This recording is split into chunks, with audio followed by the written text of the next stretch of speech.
Hey there. Hello. So we bought a Class A motorhome and now we're kind of regretting it. So let's talk about what we like about a Class A motorhome, and then we'll get into the 5 things that we don't like about it compared to a toy hauler or compared to a fifth wheel or a travel trailer. Or a big, very expensive diesel pusher. Right.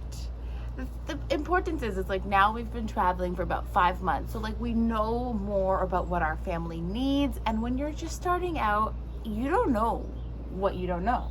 Yeah, that's why you go to the places that sell you the RVs and you try to look for an expert in the field who will recommend something that you actually need based on your needs and your family. But heads up, don't trust these experts in the field. And if you're watching this video, then you are a researcher. You are doing your homework to find the best RV, the best rig for your family, because don't do what we did. Don't trust the salespeople to tell you what you need. They want to sell something. They're not there to really make you happy. So the fact that you're even watching this video shows that you are taking the initiative to do research. Yeah. YouTube is obviously the best plot with all sorts of other RVers that really share their experience, and that's really what this video is about sharing like what we've came to realize about motorhomes compared to fifth wheels that we didn't know before. So hopefully this video helps you make that decision between a motorhome, a travel trailer, or a big diesel pusher.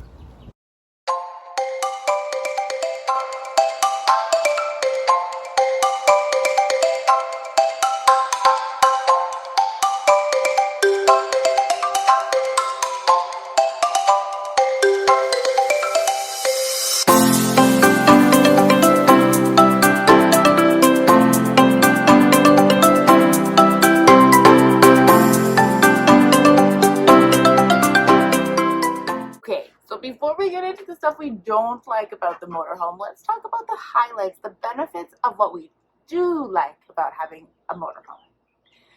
One is that it's the most obvious one, is that when you're driving, when he's driving, when we have the toddler and the dog and we're in motion, we're going to our next campsite, I'm able to like make sandwiches, to cut up some apples, to get some water. I'm able to go pee. Or engage with the baby, just turn your chair around, and just like be with the baby, And there's a lot of space, the dog gets to walk around, even he can drink his water when we're moving, as if we had a fifth wheel. None of that. Like the dog and the baby would just be in the back seat, and I would be kind of like trying to like turn and twist around, and I would get frustrated, and I'd say, okay, pull over. Or you would sit at the back. Yeah, and we put the dog in the front seat. But so what's nice about the motorhome is that even when we are on those travel days that are hectic as heck, we're able to move around and access everything that we need to. Yeah. So that makes it that's the icing on the cake of having a motorhome.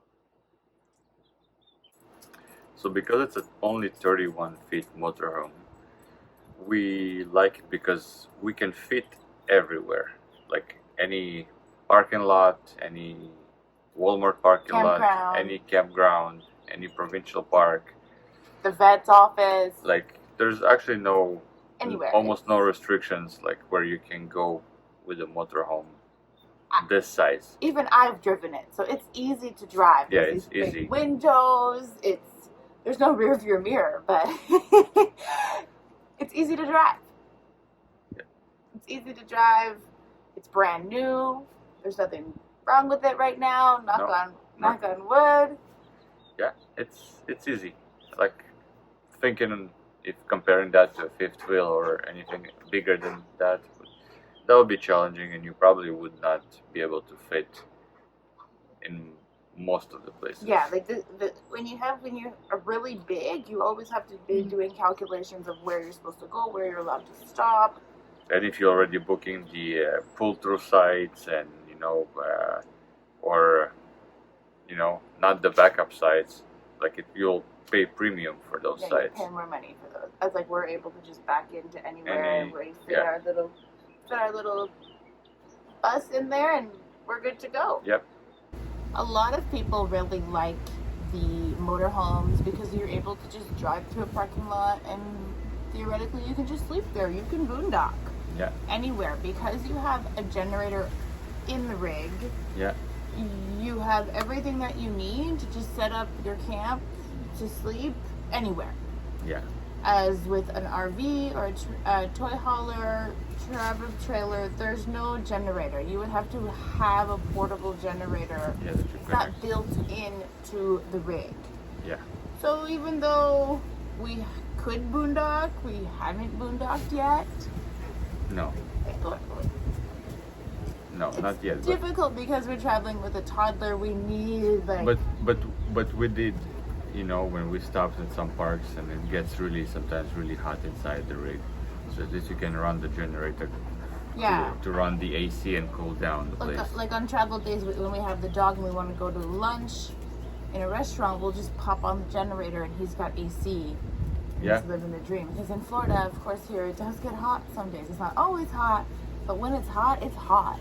And it's always gonna be warmer inside the bus because it's pretty close, like it's a box. It's a box. Yes, and then so we do like the aspect that if we're traveling and we have the dog, we can control the temperature with the generator. That's the only time that we've actually used our generator. As you know, most people who would be just maybe traveling, if we were just traveling the two of us, we would boondock all the time. We wouldn't care so much. It's just us. You know, if you don't take a shower one day. No, but although you have cool. enough water, and yeah, you could. Yeah, Easy couple. you can days. easily boondock with a motorhome versus with an RV. But I mean, you could do it as well. It's just a motorhome is really set up. So if you're thinking about boondocking a lot, you want to save money and not go into those parks, then totally a motorhome would probably be best for your family. Now let's get into why we would prefer another unit versus having a motorhome. Why we don't think a motorhome is always the best is that the living space. For example, this is a 31-foot motorhome, but like 2 feet of it is the driving space. So that means we only really have 29 feet of living space, as like most RVs, most fifth wheels have like 30 plus 35 40 feet of living space. Like that's an extra office, that's an extra living room, that's an extra child's room, right? As for us with a motorhome this size, we're missing that extra living space, and it really makes a difference when it's raining outside and we are stuck and confined in the bus, or when it's cold out. As most of the time we're outside, we're enjoying the campgrounds that we're at, we're out and about, but when it comes to those times, those days when you have to be inside, you really start to think like, we don't have enough living space. So if you are going to buy a motorhome, be sure that there is enough living space, especially if you're thinking about going full time in it. You just never know, right? Unless, like, we didn't know when we bought it that we would want to be going full time in it. Now that we're on the road, we're really loving it, and we've gone into a lot of fifth wheels, and we say like, wow, there is a lot of space. Number 2 would be the price. It's significantly more expensive to own and buy a motorhome than to buy any of the fifth wheels plus a pickup truck. So number 3 is that even if you have a motorhome, you still need a tow vehicle. So we've learned that traveling through the U.S. without a tow vehicle is actually complicated. But even if you have a motorhome or if you have a fifth wheel, you still need an extra vehicle.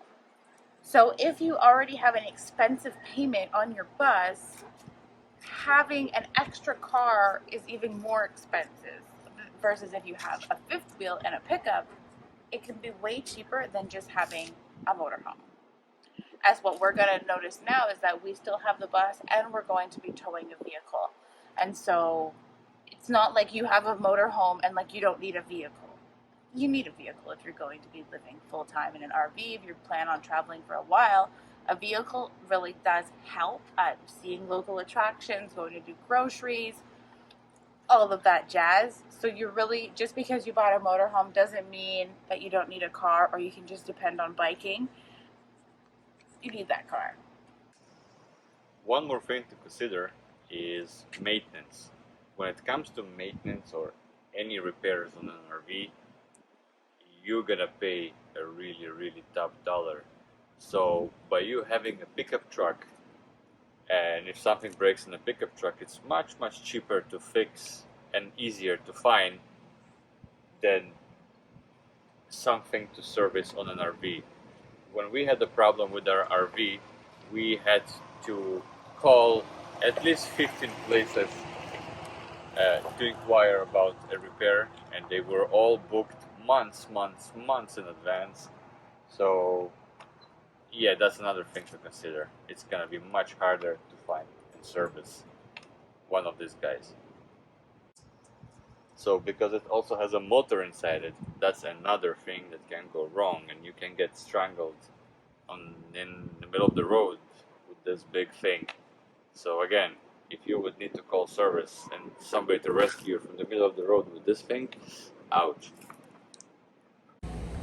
So the last thing that we don't really like about having a motorhome is that you can boondock for less amount of time than in an RV, for example. As our gray tank and our black tank don't have enough capacity, it's not as big as on a fifth wheel. We've talked to people who have a fifth wheel.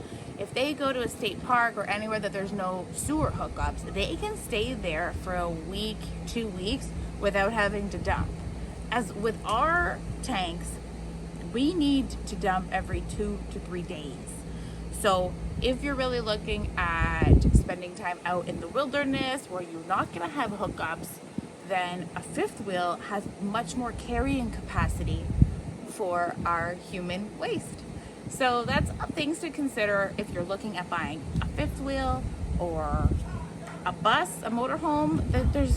There's really differences that make a big difference in your travels. But also what I want to talk about is the toy haulers are amazing, as they basically, even if you don't have a motorcycle to bring along, most people do, but then you have this whole extra like balcony that can come out from the back. We've even seen them come out from the side. As like a toy hauler adds so much more space, especially if you have a toddler or a dog, that they can be confined there no matter where you are. But the reality for us is that when we bought our motorhome, there was nothing like that on the RV park store. We didn't know anything about toy haulers, fifth wheels. We just wanted to get on the road. And we figured like, yeah, we'll get a bus, the motor will be there, so it will be safe, it'll be brand new. But again, now that we've been 4 or 5 months on the road, we really see what we would need for our family. So we will probably upgrade eventually to a fifth wheel, but then that's a whole other thing. It's like, do you want to pick up? Do you not want to pick up?